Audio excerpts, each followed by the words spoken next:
Thank you, Deputy Speaker. This one-term Albanese Labor government's misinformation bill is a betrayal of democracy. The Labor government is debilitating our right to feel safe in Australia. The Labor government is debilitating our primary industries, our farmers and our fishers. Debilitating our energy security. Those opposite cannot get inflation under control and are presiding over one of the biggest housing crises in history. Now, believe it or not, they're taking away our hard-working taxpayers' freedom of speech. What's the government's game? What are they up to? Before I came to this place, I was the Mayor of the Whitsunday Regional Council.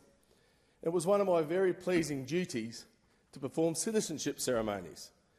And citizens came from all over the world to make the Whitsundays their home. And they came because they wanted to enjoy their rights and civil liberties. They wanted to enjoy freedom. Because in their country, a lot of them didn't have their freedoms. They didn't have the choices that we do in Australia. So that's why they came to Australia. And the core of this was to come for the freedom of speech. And now, unfortunately, it looks like the Albanese Labor government want to take away that freedom of speech.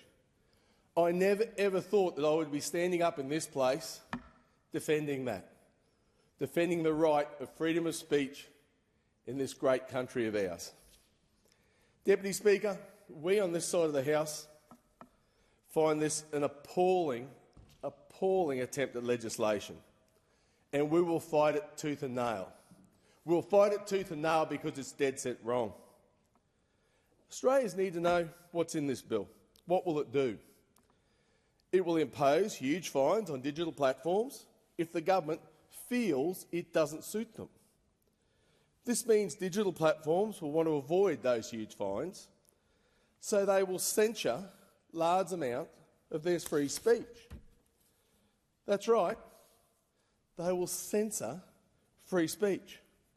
Now, I want the people of my electorate, the people of Dawson, to decide what content they want, to decide what they want to read, to decide what they want to watch, and let them make the choice. Let them do their research. Let them do the facts. I don't want my people to be only have sanitised information. They can find out their own information and they can decide. But currently, who decides? The Communications Minister personally order misinformation investigations on her terms, on her choosing. Now, this can be exploited. This can be used for political gain. These are extraordinary powers, Deputy Speaker, and they are just not right. They have no place in Australia.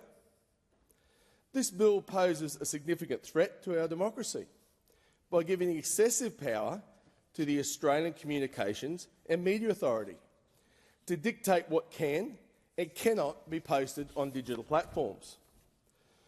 The vague definitions of misinformation and serious harm, coupled with severe penalties for non-compliance, create the potential for over-censorship.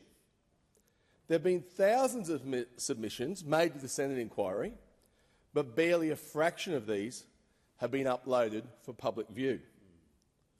So we need to ask, why is that? Some examples. If you're an academic, something you say can't be misinformation. But if you're an everyday Australian who disagrees with an academic, it can be misinformation. Now, I tell you what, Deputy Speaker, in my part of the world, I've got a lot of tradies and a lot of labourers, and I can guarantee you they're a lot more sensible than most of the academics in Canberra. They're the ones that actually go to work each day, make things happen, dig the holes, fix the electronics. They're the people that actually make it happen, not the people that sit around the office and dream about, oh, what might happen. We need to listen to the ordinary Australians, not the people from the Canberra bubble. A comedian says something, it cannot be misinformation. But an average Aussie who disagrees with the comedian can have their own opinion censored. Wow. Look, you can't make this up. It is absolutely bizarre.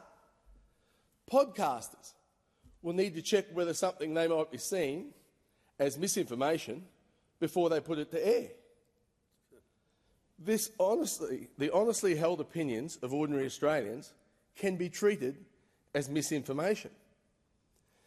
This is a fundamental issue for our democracy. Voltaire once stated, "I may not agree with you, or I may not agree with what you say, but I will defend to the death your right to say it." And that is freedom of speech. Now, interesting enough, there's a bit of conjecture about that because some people say it came from Beatrice Hall. But again, isn't that good? Things can be challenged. Things can be discussed. Things you can talk about. Now, some of the most interesting conversations you will ever have in your life are with people who don't agree with you. But you could take their point of view on board, see what they've got to say, and potentially make a hybrid solution from the 2 points of view. Now, believe it or not, I actually listen to some of those on the opposite side of the House. Maybe not Minister Bowen, but that's for very good reason.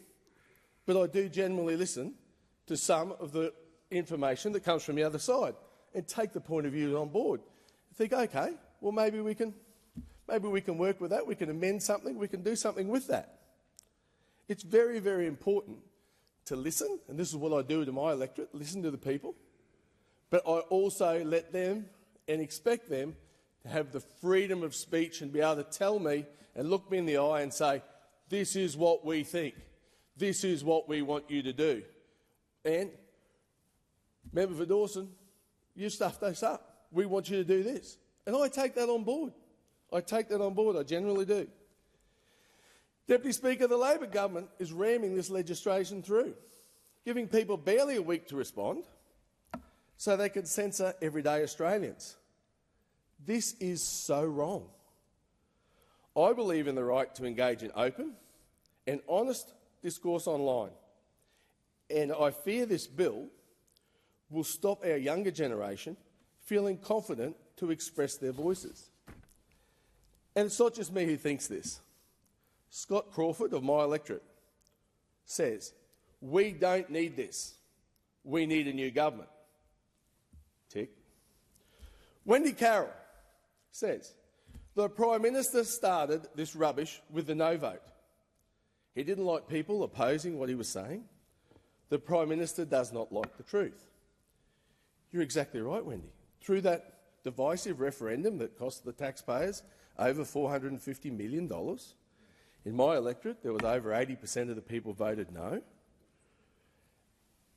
And then we got accused, the people who voted no got accused of, misinformation, saying the wrong thing. The fact of the matter is the people haven't got it wrong. People should be able to get all the information and make their own decisions. So, Wendy Carroll, you're exactly right. Even from one of Labor's stronghold seats of Victoria, the Victoria Bar Association made a scathing submission which has warned this bill would undermine free speech and stifle discussions. Professor Nick Coatsworth, we must equip our communities with tools to critically assess and judge information for themselves, not legislation. And that's what we do in Australia.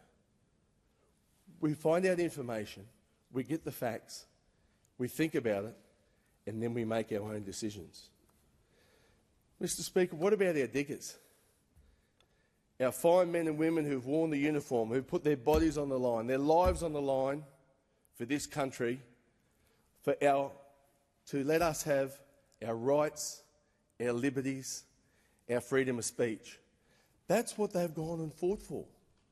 What must they be thinking now? The fact that then we can have a government change things at the stroke of a pen.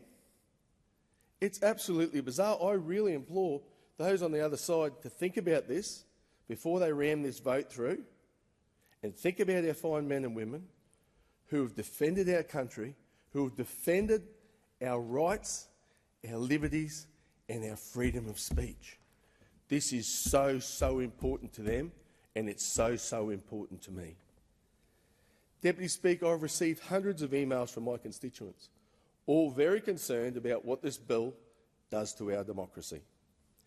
Communication Minister Michelle Rowland said if this bill didn't pass, it would be threatening the safety and well-being of Australians. Sorry, Minister, but the only threat to Australians is your rigged legislation. It's hard to believe that any government in a democracy would put forward this bill. But the one-term Albanese Labor government, well, they have. Think it won't affect you? Well, think again. If you challenge the government's policies or criticise election outcomes, your posts will most likely be erased. The Coalition stands firmly opposed to Labor's misinformation bill because we believe in the right of free speech, and we'll fight to defend those rights each and every day while we've got breath in our bodies. It's Voltaire. My constituents of Dawson are standing with me on this one. Bend the bill. It is dead set wrong.